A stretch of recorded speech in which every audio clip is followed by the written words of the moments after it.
loves. I'm just in the studio and I am painting some little Patreon rewards, and I just thought while I'm doing that, if I can multitask, I thought I'd just come and have a little chat to you. So it's been a lovely few days of sunshine, and I think it's really perked me up. It's like given me such a boost. I can't actually paint and talk, can I?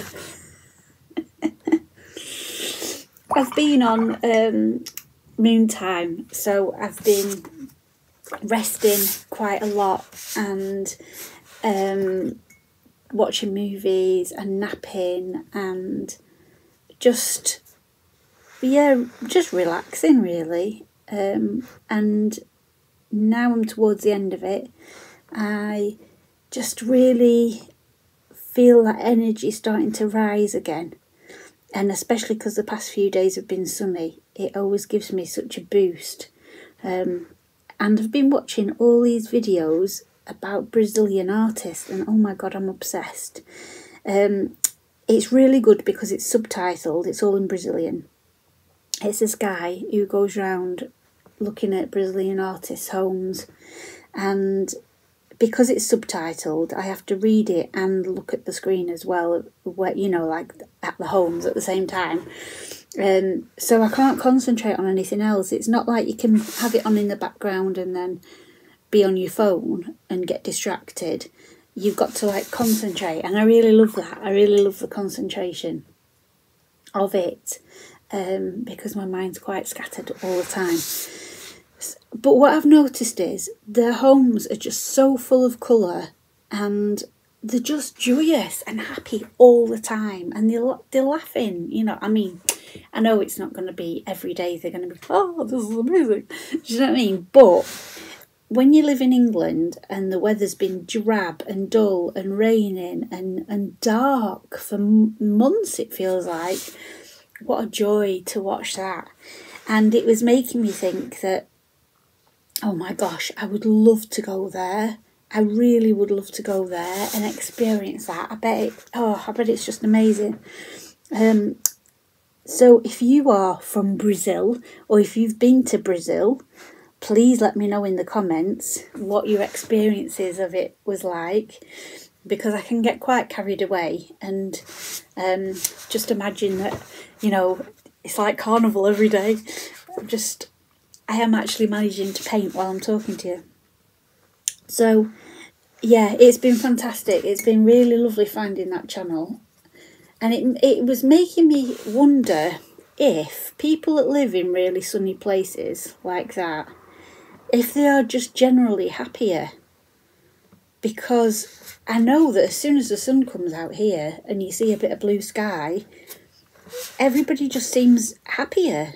They just seem more friendly when you're walking into town, smiley. Yeah, it gives you that boost, and I think it's really important that we need that. We need the vitamin D, don't we? Talking of vitamin D. I watched a film the other day on Netflix. It was this cheesy romance. It was like, it wasn't rubbish, it was actually quite nice, I quite liked it. But in it, this girl is going on a first date for a couple of years after her boyfriend had died. And she was with her sister, and she was like, I don't actually want to go, I don't want to go now. And her sister was trying to like boost her up and stuff. And she went, get out there, you need the D. And she went, I need vitamins. And her sister went, yeah, vitamin D. Well, I couldn't stop laughing, and I've been thinking about it ever since. Anytime anybody mentions vitamins or the sunshine, I just keep thinking of that. That's how childish I am. But yeah, I keep laughing about it. It was funny. So, and I know my friend Chris from Magic Owl Me, she watches them kinds of films as well. They're just a bit of nonsense. They are just a bit of nonsense. So, just was concentrating on that last bit of leaf.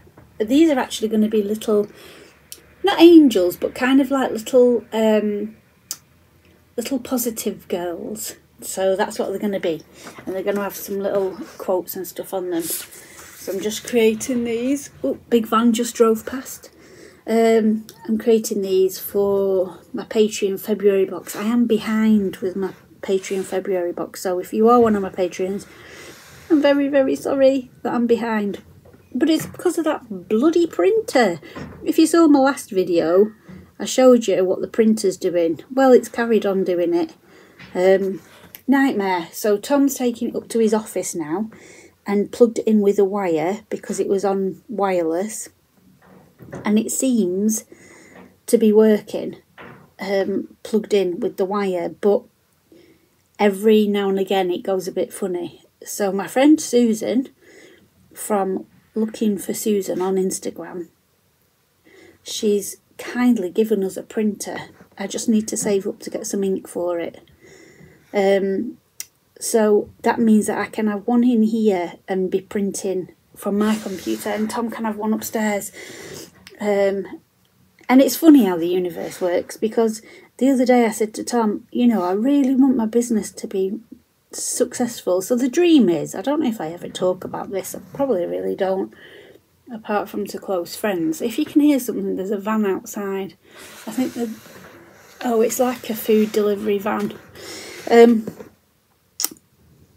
So the dream is, Tom works at a university and I work at home. And when he's off, like on holidays or when he was off at Christmas and things like that, it was just so much nicer. Not that I get so much more done, that is true, I actually do. But it's not just that, it's just that it's so much nicer. It's not as lonely being at home. And it's also really good because if I'm having a bit of trouble with something electrical, Tom's a really good fixer. So he's very supportive, and he brings me lots of cups of tea because I forget to have cups of tea when I'm on my own. And it's just nicer. So the dream is to make enough money in my business so he can stop going to work out of the house and he can work in my business with me, which would just be perfect. Because we work really well as a team. We always have worked really well as a team. And my strengths are his weaknesses and his strengths are my weaknesses. So it's like, it's just perfect, really. I made myself a big thing of, it's tangy, orange cordial. It's not actually orange cordial, it's real orange juice with water. It tastes like orange cordial, so I don't get thirsty, but it's a bit a bit sharp. Yeah, so that's the dream.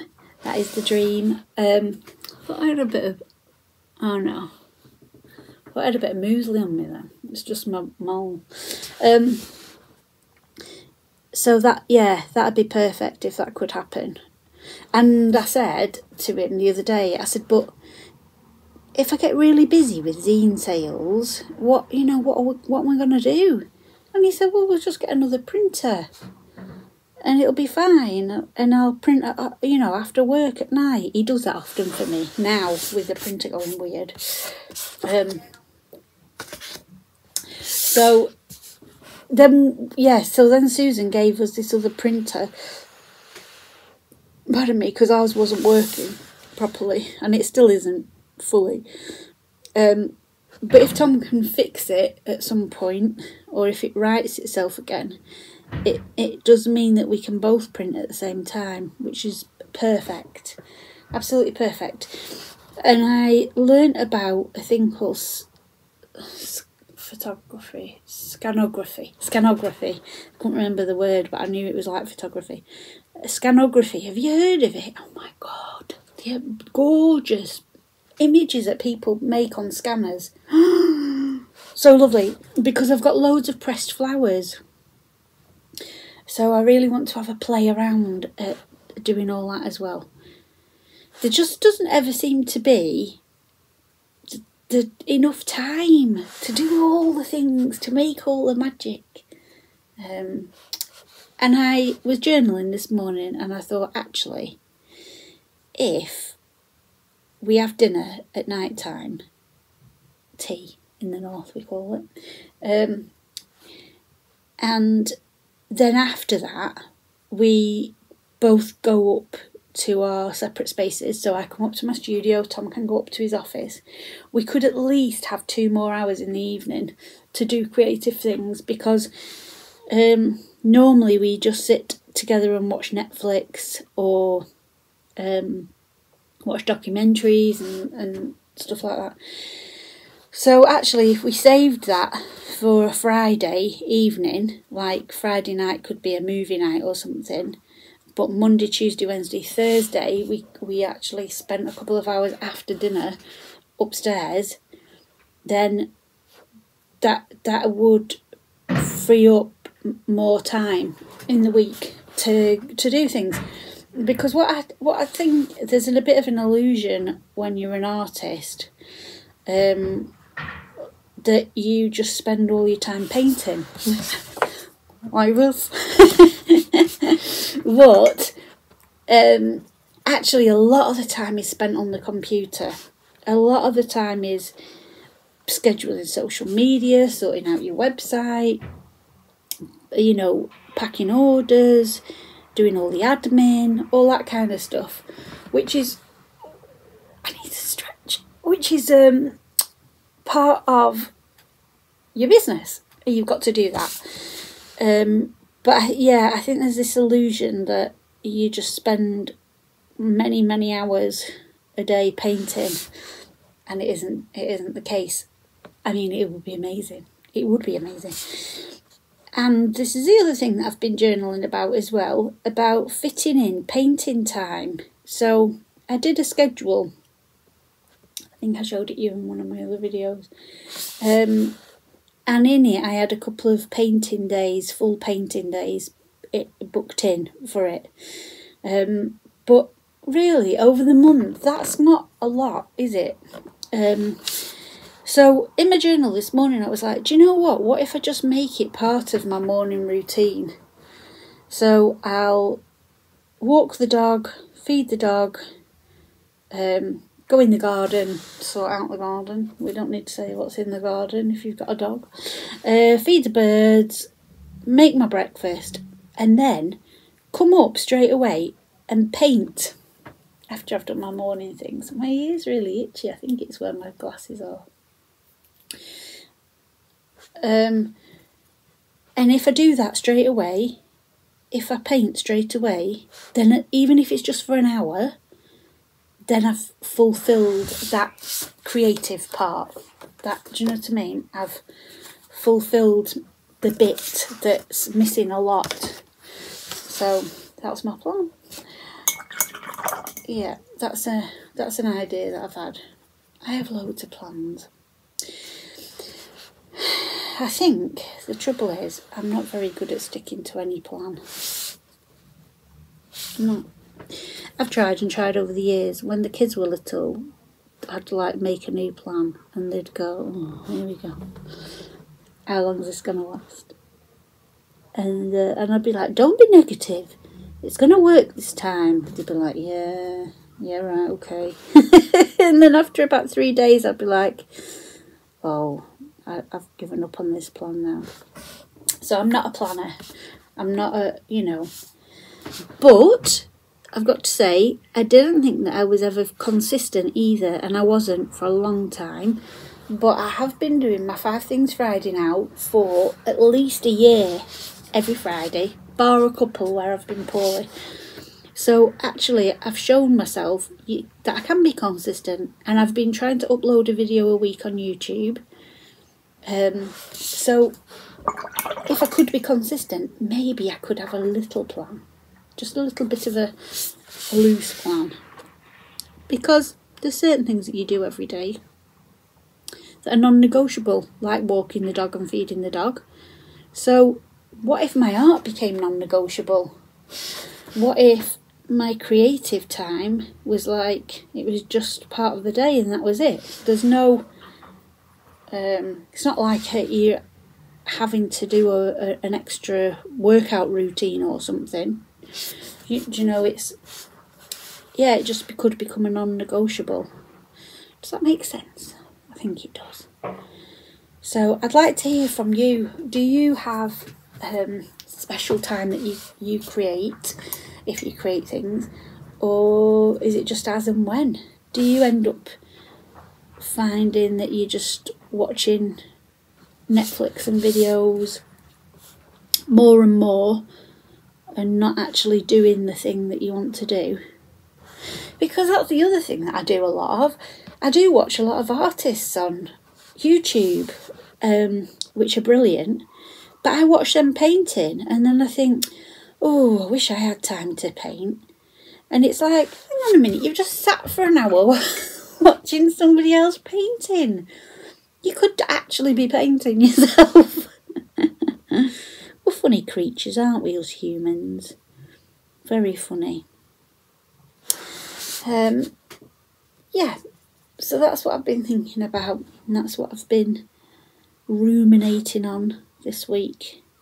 Just trying to get, I don't like the term work-life balance. I think it's rubbish. I don't think there can be a balance.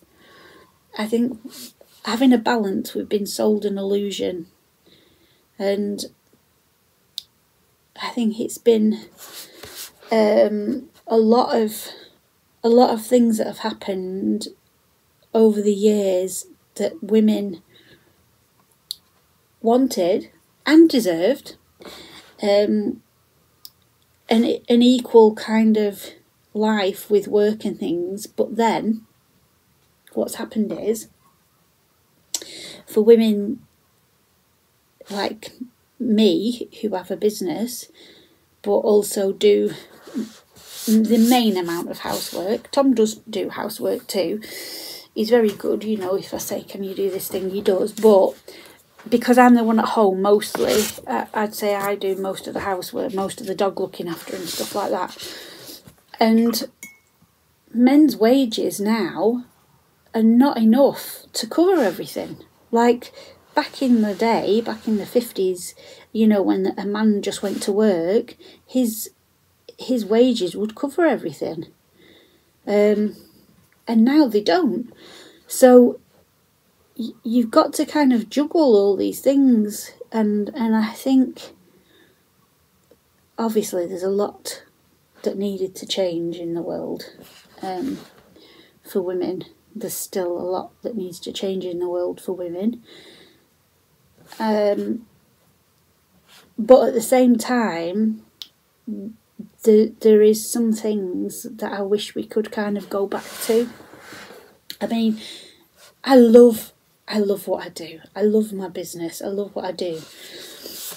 But at the same time, it would be wonderful to go, do you know what?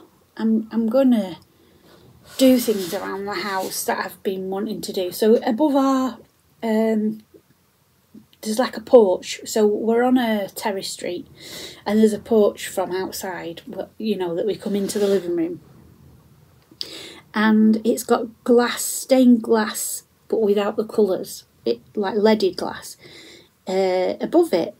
And every time I sit in there, I look up and I think, I want to paint that. I want to paint that and make it all colourful, because in the summer when the light shines through, oh, it'll be beautiful. And I keep looking at it thinking I want to get that done. But at the same time, in the back of your head, it's like, well, you've got to do your work. You've got to do either your business work or your home work, where that is, I mean, I'm not the best home keeper. I make everything look nice, but there's quite a lot of dust about. You know, I'm not frantically dusting. I hoover once a week because, well, frankly, it's just boring. Because you do it and then it needs doing again and you're just like, oh, oh, what's the point of that then? So I am, yeah, the house is a bit dusty, and I think a lot of artists' houses are dusty because we'd much rather be painting than dusting. But it's that constant thought in the back of my mind, and I'd be curious if other people have this as well, that you should be doing something else. Like, and that actually might surprise some of you, because I always look like I'm doing all the things that are amazing, that I love doing. And I do a lot of them, but there are also a lot more that I would love to be doing. I think actually, this weekend, I'm going to see if I can borrow some ladders off the neighbour, because we don't have any step ladders, and I'm going to climb up and I'm going to paint that window. I've got the paint already, I've got the glass paint here, I've had it for ages. Not for that window. I got it, when did I get it? Oh, I got it in the other house, when we lived in the other house.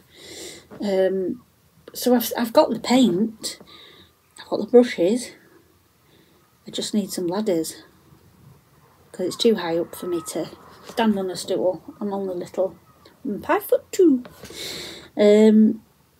Yeah, so I've just been thinking about lots of things, lots of ponderings that I've been doing, and I would love to hear your thoughts on all that as well.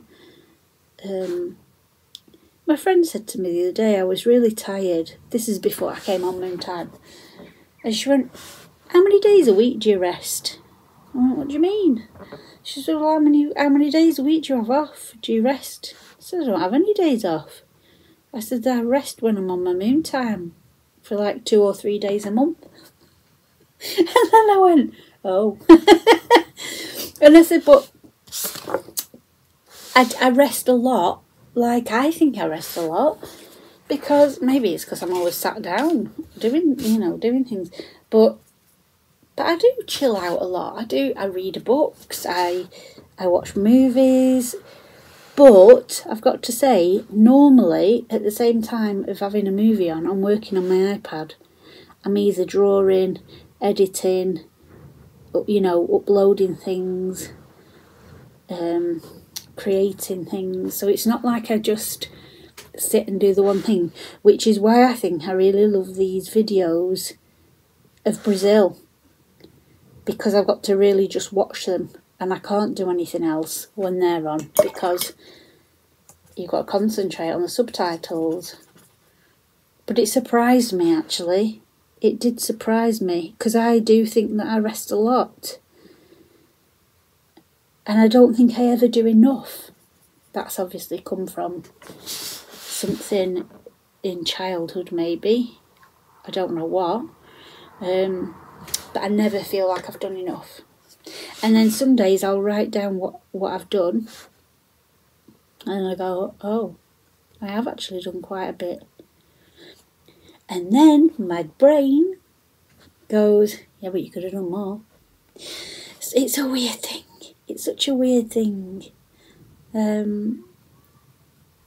Yeah, it's just bizarre. And my friend's got a chronic illness now, and she's a great reminder, actually, because you've got to take care of yourself. You've got to rest. You've got to do all these things. So yeah, lots to ponder, lots to think about. My brain never stops thinking, does yours? Sometimes I'll say to Tom, "What are you thinking about?" And he's like, "Nothing." And I'm like, "No, you can't be not thinking of anything." And he's like, "Yeah, I'm not thinking of anything." I'm like, "What?" It's either I'm thinking about something, or there's a song going round and round and round in my head, and it's the same lyrics over and over again, and like an earworm. And it's very annoying. Talking of worms, did I ever tell you the story about my dad? This is really funny. If I've already mentioned this, I'm sorry, but I do think it's hilarious. So, my dad... Hello, Badgie. Badgie's just come up. My dad used to go on holiday abroad a lot. And he used to visit me every Tuesday when I was growing up. And he came one Tuesday. He said, "Oh, will you have a look at my back?" He said, "There's something on it. It's irritating. I can feel it, but I can't see it." I said, "Yeah, I'll have a look, Dad." So I had a look, and it was a blackhead on his back, a big one. I love doing things like that. I said, "Oh, Dad," I said, "there's definitely something wrong with your back." I said, "Maybe it's a spot or something. I'll squeeze it for you, should I?" And he went, "All right then." So I squeezed this blackhead. And it all came out. I won't go into detail in case you're a bit yucky about stuff. But it all came out and I put it on the tissue. And there was loads of it. And I went, "Here, Dad, look." I said, "I think it's a worm. I think you've got a worm from being on holiday in Turkey." He went, "What?" I said, "Yeah." I said, Look, it's all come out, this worm." I said, "Maybe you should go to the doctor." And he did. And he went to the doctor, and the doctor said, "Your daughter's having you on. It was a blackhead."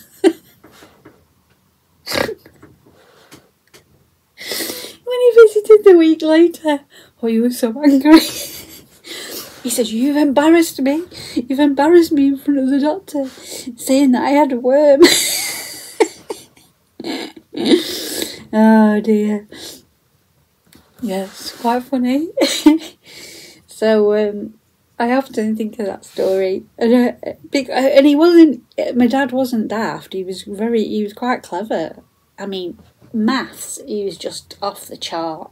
Like, you could give him a huge number and go, "Times it by this other huge number," and he'd go, and he'd say the answer, and you'd be like, "What?" He was like a human calculator. But also he was a little bit gullible sometimes. Yeah, he's really funny. My dad and mum got divorced when I was 7, so I grew up with my mum and stepdads, different ones.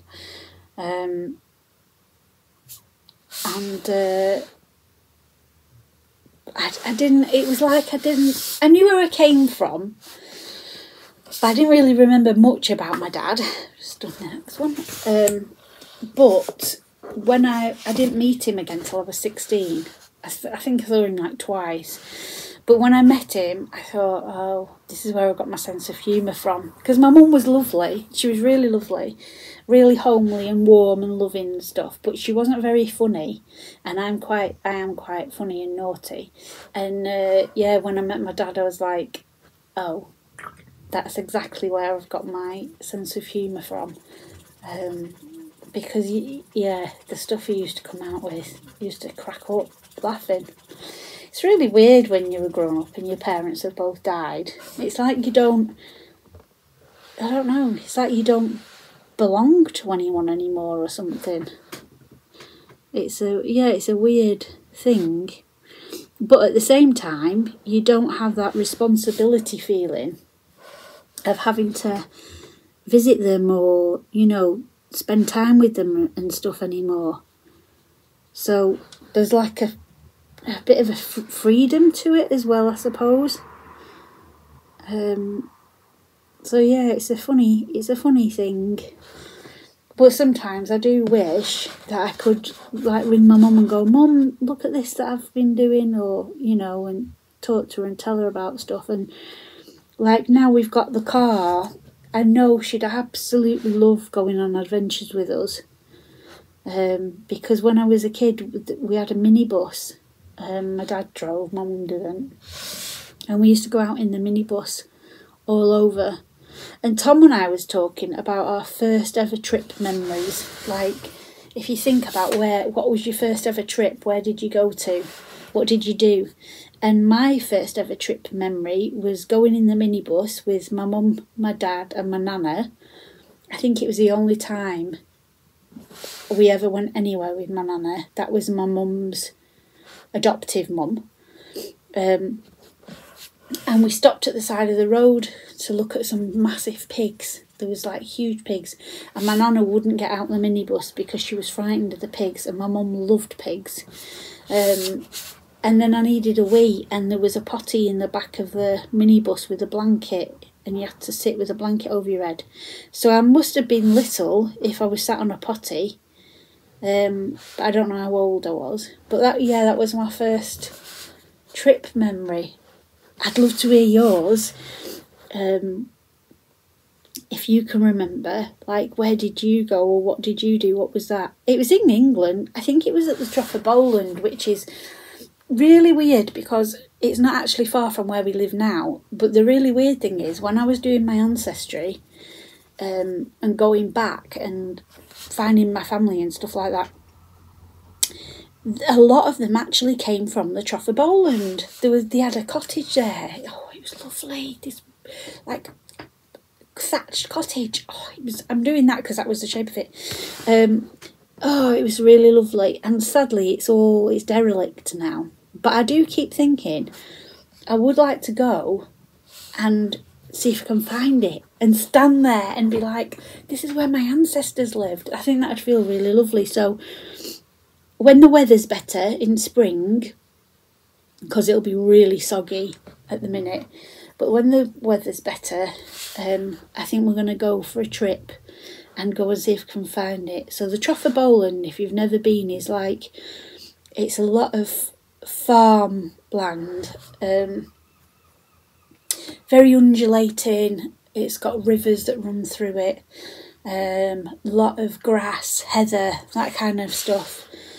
And that's the place where we'd always go when we were kids on picnics and things like that, because I think it's not too far from where we grew up, probably like half an hour, 40 minutes, but it felt like a lifetime away because the landscape's so different from a seaside town. Yeah, but it's a lovely place. Last one. And it's where, I don't know if you've seen it, I did a zine on Brock Bottoms it's actually called. I've always just called it Brock Bottom. And Brock Bottoms is a place at the bottom of the Trough of Bowland, at the bottom of Beacon Fell, and that's like a big hill with a forest on the top. And I've been there for years and years, down by the river. You'll have seen it in different videos, the riverbank where we go. And oh, it's beautiful. In May it's full of bluebells, and bluebells were my mum's favourite flower. And yeah, I just love it there. And after I'd been, I found these, we went for a longer walk and we found these ruins. Oh, look, now I'm putting a heart on. At the end of this river walk, and I was curious about it, so I started researching and found all sorts of history about how it used to be a mill and people lived there. And then I looked into all the flora and fauna and what grows there, what lives there, and I made a whole zine about it, and it was fascinating because I love doing research. I'll get it and I'll show it to you. Just dry my brush off. So here's the zine, Brock Bottoms. Maybe I call it Brock Bottoms and it's Brock. Anyway, never mind. It's Brock Bottom. And that's where it is on the map. So this is where we lived, around here on the coast, and it's over here inland. So it's not too far, and we live now, let me just find it on the map. So we live there in Lancaster at the top of the thing, so it's over here. And it's just such a lovely place to be. So there's like a river, it tells you how high up it is and stuff, where it runs, shows you all the different plants that you can find there. And that's one of my photographs of the river. I'll link the video to Brock Bottom in the end of this video. So here, look, these were the houses that the mill workers used to live in. And when it stopped being a mill, it turned into a dance hall and a cafe. And the people that lived here still went there. And then eventually they they all moved out. I can't remember, was there a flood? This was 1945, this, and they had a communal wash house at the end. Before this, the inhabitants washed the laundry in the river. Oh, imagine that. So it was a cotton mill. A cotton mill stood at Brock Bottom, using the water from the river to power the mill. It had many owners over the years and ended up a file factory and eventually became a dance room and cafe.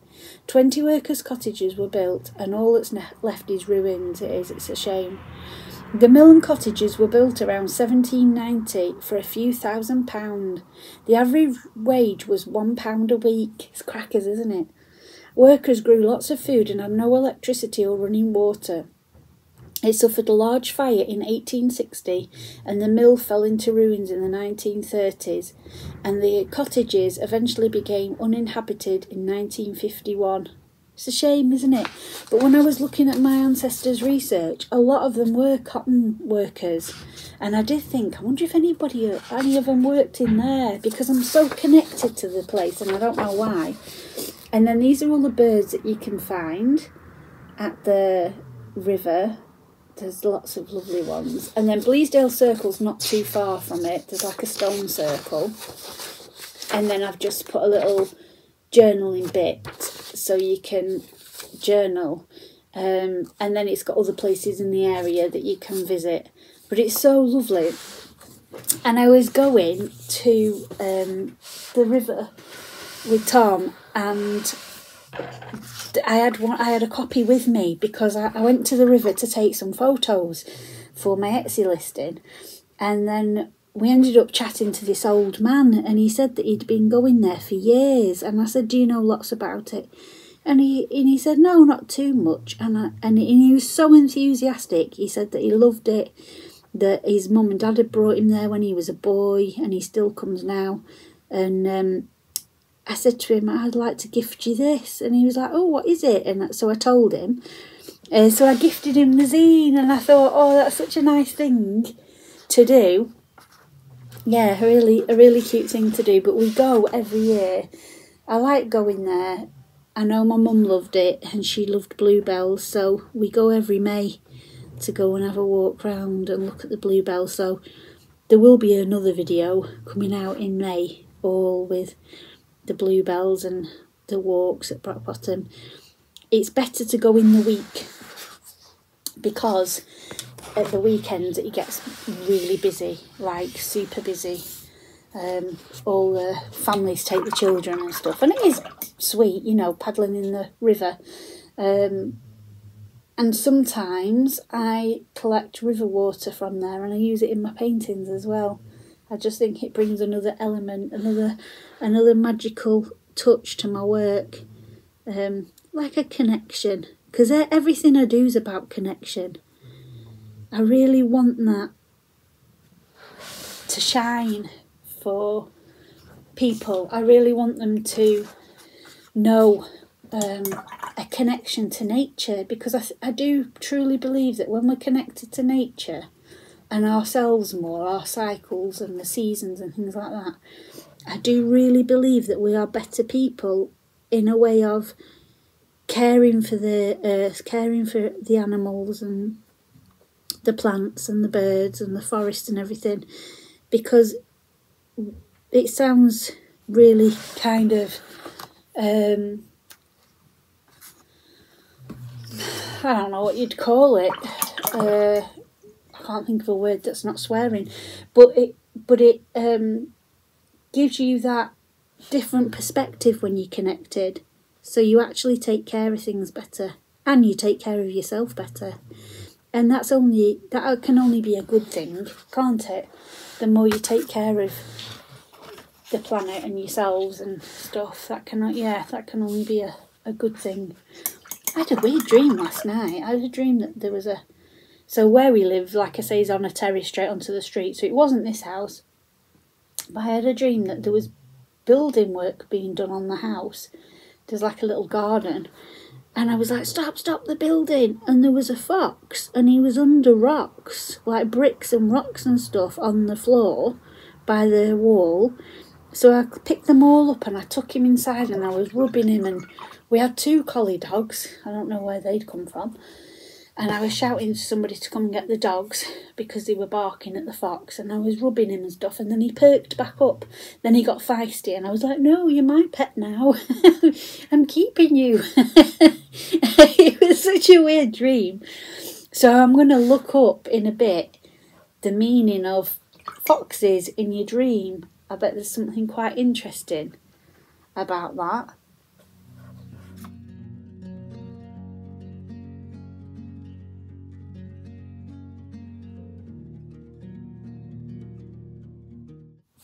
Well, I wish I'd never looked. What it means to dream of a fox. So it said it's sly and cunning, and if you're a woman and you dream of it, it means another woman doesn't trust you. Maybe somebody that's coming into your house. I was like, oh. So I'm going to just dismiss all of that and think it was a nice dream, and I saved a little foxy and I wanted to tame him. Yeah, fancy that. So yeah, I won't pay any attention to that. I'll pick and choose. If it's like a good thing, I'll be like, yeah, I'll do that. If it's a bad thing, I'll be like, no, thank you. It was just a little dream. I can't think of anything I saw yesterday that had a fox in it. Because a lot of the time I dream about stuff that I've seen, maybe on telly or in a book or something, but I can't think of anything I saw yesterday about a fox, so goodness knows. Yeah, I haven't got a clue.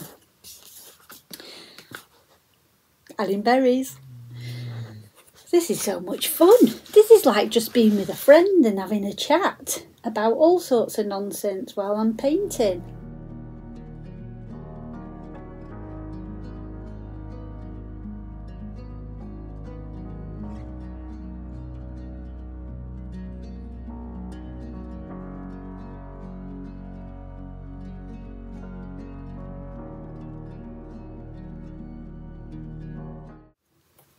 I like it. It's like you're my friends, but you're in your house and I'm in mine.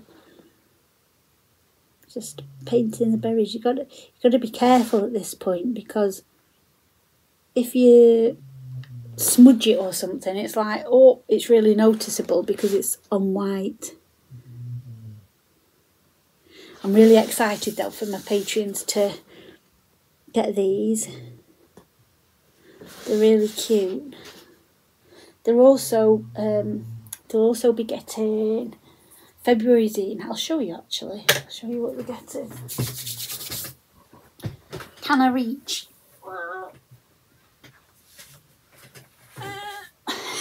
Maybe I should have got up.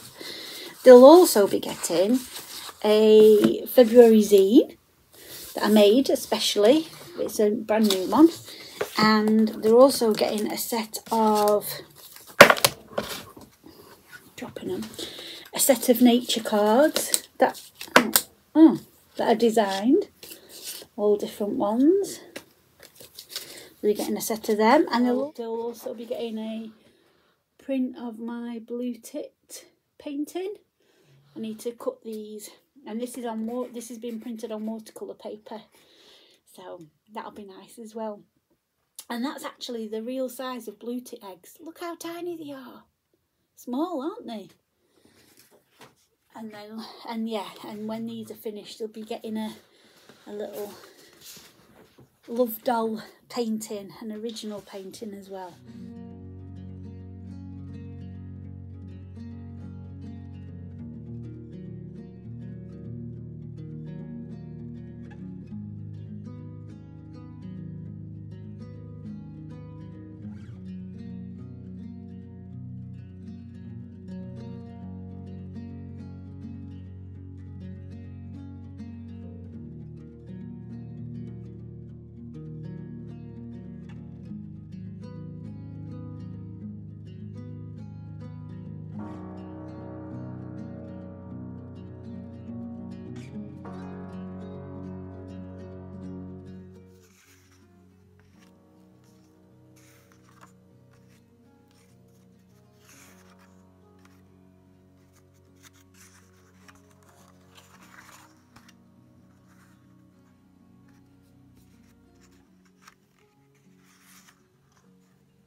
they're lovely. They feel really nice. Amazing. So that's my new postcards, and they will be going in the March zine boxes. Aren't they adorable? Ooh. And I will also sell them on my Etsy as well. They're really nice. Oh, they're so soft. You can't actually, it's not very good light here, is it? Can you see in the sunlight? They're really nice colours. Beautiful. And then, the other thing that I've got,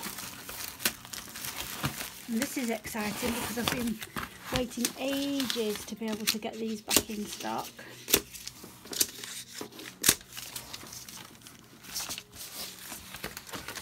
Are my Soul Oracle cards. So there's two different sets of these. There we go, that's the other set. Oops. So these are the Soul Oracle cards, and I'm going to cut these out, and then I've got the booklets already, and then I need to paint up the covers for the outside, because I hand paint them in fabric. I hand paint the fabric, not in fabric, and add ribbons to them, and then they end up as a deck. Exciting! Look, I've got a green bow in my hair today. I got a piece of, oh, it's still got the sellotape on it. I got a piece of green velvet ribbon from the, this might be a bad idea, maybe I should look what I'm doing. Hang on. There. I got a piece of green velvet ribbon from the fabric shop, and I was like, forgot about it, and then I was like, oh, I'm going to put it in my hair and it's going to be all fancy. But yeah, just when I touched it, then I realised that the end of the ribbon had sellotape stuck on it. That's what my life is. Well, isn't it cute? So instead of having twigs in there and things, today I've got a green ribbon. So I was just showing you these cards that had arrived, but I thought I'd do it here because it's nicer light. But aren't they adorable? Oh, really happy with them. Really, really happy with them. They've come out really nice. And then the Oracle sheet. Talk to you about these. The reason that I get them on these sheets like this is, and then chop them with a guillotine, is because it's much cheaper to get them printed like that and chop them at home. Now obviously it's taking my time, so it would be better if I got them actually made in an Oracle set, but you can only get a good deal on getting Oracle cards printed if you buy a load of them all at one go in England. The only other way to do it is outsource it to China, which I don't really want to do, to be honest. So it's quite frustrating. And if you haven't got a few thousand up front to get your Oracle set made in England, you're a little bit, you know, messed up really. So it's workarounds, and this is what I find a lot people don't actually talk about when they're creating and creatives and running businesses and stuff, that there are loads of things that you've got to do that's a workaround, because you don't have the capital investment to invest in things. I mean, some people do, but other people don't. So my first ever Oracle set that I made, I showed it in the last video. I printed them at a local printer's just round the corner from where I lived at the time and chopped them all up, but I was doing it with scissors and it was taking ages, so that's why I got the guillotine. And then this set, I'm doing it like this, but I hope one day it would be like my dream to have an actual set printed with printed boxes as well. But for now that isn't happening, and that's fine. Now look at my pothos. It's not doing well. It is not doing well. It's all going yellow. Don't know if it's because I've moved it up here and it's not happy because it's been moved, and it's had like the trauma of it all moving, and I should just leave it and see if it settles down, because the other leaves are perfect. The ones that are above the window, I'll show you if you can see them, they're all fine, but these ones in the corner are going yellow. So I don't know whether to just leave it and see if it settles down and gets used to its new home, or whether to move it. Now, Tom had a really good idea about building a trellis on the back of my cupboard. I'll show you. So this cupboard here, this Kallax, can you see it? This one, the Kallax. Building a trellis up here, up to the ceiling, and then having it across there, because it wouldn't be blocking the light out from my painting, and also it'd get lots of light there. But you don't want it too, you can't have it in the window because that would be too light. So yeah, it's a bit tricky, but anyway, we'll see what happens. But that's where I'm up to today.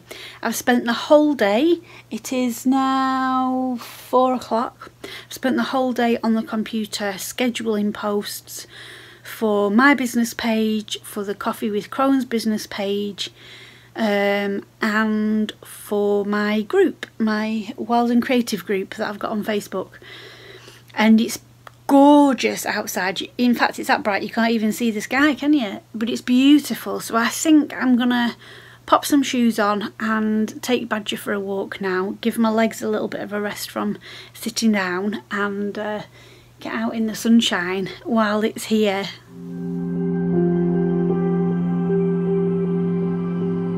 Look at this, I'm looking for the red glass paint and I found these strips and I forgot I got them, the mirror strips. So so they look like this, they come on a thing, on a bit of sticky back paper. Oh my gosh, my brain. Oh look, you can kind of see me in them. And I'm sticking them all along the edge, all the way along of my cupboard, because when the sunshine comes in from the window, it will hit them and hopefully pull sparkles all over the wall. The sunlight is so beautiful. Look at all the glittery sparkles on the painting. Oh, it's so lovely. Look, it's already working. That's off these tiles, these mirror tiles. Ah, it's well cool. Magical, magical, just off a strip of mirror tiles.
Here's Becky.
and have a look. Don't breathe it in too deeply because it's a bit smelly.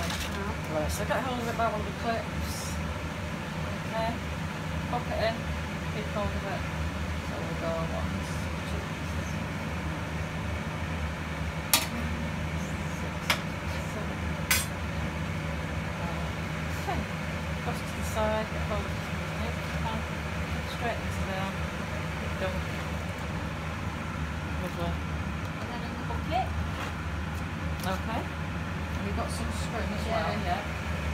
Yeah, that should done pretty well actually. So pop that in, keep hold of it with the wine. And then you can, if you want that bit where your finger is to die as well. Sure. Just get a little bit. Do what? Put it in? Yeah, put it in. Is it all in? Yeah. Yeah. So the bit under your finger might not die. So then you just get hold of the wine up there and that bit. You see what I mean? You got it? Yeah.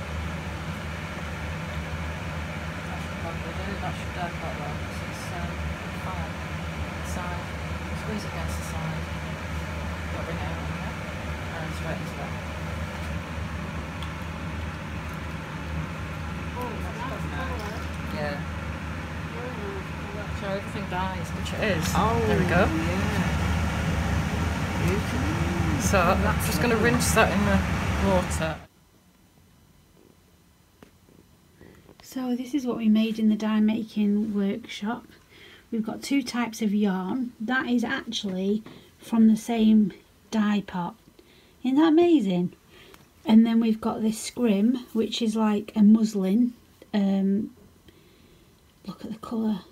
Oh my goodness. So that's my favourite piece. And then we've got this, and we dipped it in iron, which is why it's made this colour. This is from onion skin. Look at that. The colour's amazing. So there's all different pieces, and we did some tie-dye with indigo, which is what you see where I'm dipping the stuff in the pot, and it's hot. I was a little bit scared actually. The colours are just incredible. So we use different plants for dyeing. This didn't work out as well as I thought it was going to, but this is my most favourite piece, and I'll open it up and I'll show you why. So this is my favourite piece. Can you see it's got this gradient from darker to lighter? So this originally was dyed with weld, which is a type of plant, type of flower, and it comes out this colour, which is really bright. And then this was dipped afterwards in indigo. So in the pot you dip the first bit in, 10 seconds, take it out, and then you dip it in further and further, 10 more seconds, 10 more seconds, 10 more seconds, so until you've got this completely contrasted colour. And I love it because it's come out like this gradient, and I think I'm going to make a cushion cover with it because it's just so lovely. The other things that we dyed with are calico. We used weld with soda crystals. This one was buckthorn berries, which comes out like this mustardy colour, and then this was dipped in iron and soda crystals to make that colour. The scrim, which I showed you before, which I really loved, this was dipped in the indigo, and it got put with this thing called spectralite, and that takes out the oxygen, and then it ended up this colour. So the lady who taught us how to do the fabric dyeing, I wrote some notes in the sketchbook, and she was saying that hard water has got chalk in it, so that's an alkali, and you can get different plants to dye with. So weld makes yellow, madder with orange, indigo was blue, and oak galls, and they like, it's a tanning thing, that is. So the natural washing up liquid is pH neutral, so it doesn't change the colour. So the reason that these two changed colour so much was because if you put alkali things in or acidic things, it changes the colour of the dye, which I just thought was amazing. So it says that iron can make things green, which is why it comes out like this. Isn't that amazing? Too much heat can alter the colours, so you want to do it like warm, not hot, when you're doing your dye bath things. And the indigo and woad, that's an alkali, so it says this can burn, so not too much of it, so you only put a little bit in. And she was saying that you can also use fruit and veg to steep the stuff in and it'll change colour, or you could use urine. She said she's never done that. I said I'd do that, I wouldn't mind doing that. So the dyer's broom and the weld made the green. And it was just seeing if I've missed anything off the list. No, I haven't. It was just really lovely to go and learn something completely different and something new. I have done a little bit of plant dyeing at home on my own, but nothing like this. So that's definitely... Is it my first favourite or is it this? I don't know. But I love them both. I love them lots, both. And this is going to be used to make some mossy brooches, which I talked about in another video. So I'm on with that. I'm doing it. I've just been a busy bee doing orders and things. So yeah, I'm going to get them moss brooches, and when they're ready, I'll let you know. So I highly recommend it. It was called Colourworks. The lady's called Jeanette that runs it. It was really nice. It's here in Lancaster. But I'm sure there's some in your area as well, and it was just good to go for the whole afternoon, find something new to learn about, and yeah, just have lots of fun. And this I've done tie-dye before. This one, I like these, that it's come out like, oops, it's like this. I like these that have come out, and these were from Bulldog clips. They're interesting. But it didn't come out how I imagined, and that's fine. And I'll use this. I think I've got a pinafore that needs a patch putting on it, so I'm going to use that on my pinafore. So yeah, lots of fun.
So I've loved spending this time with you. Thank you so much. Progress is happening on the painting for Portal Leith. Yeah, so I'll see you next week. I hope you have a wonderful week.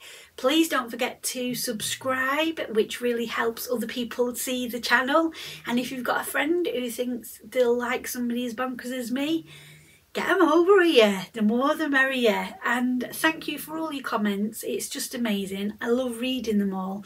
And it just feels like there's like a family of people all over the world all connecting together. So that really makes me happy. And I will see you soon. And if you want a Brock Bottom zine that I showed you, they're in my Etsy, available now. See you next week. Bye.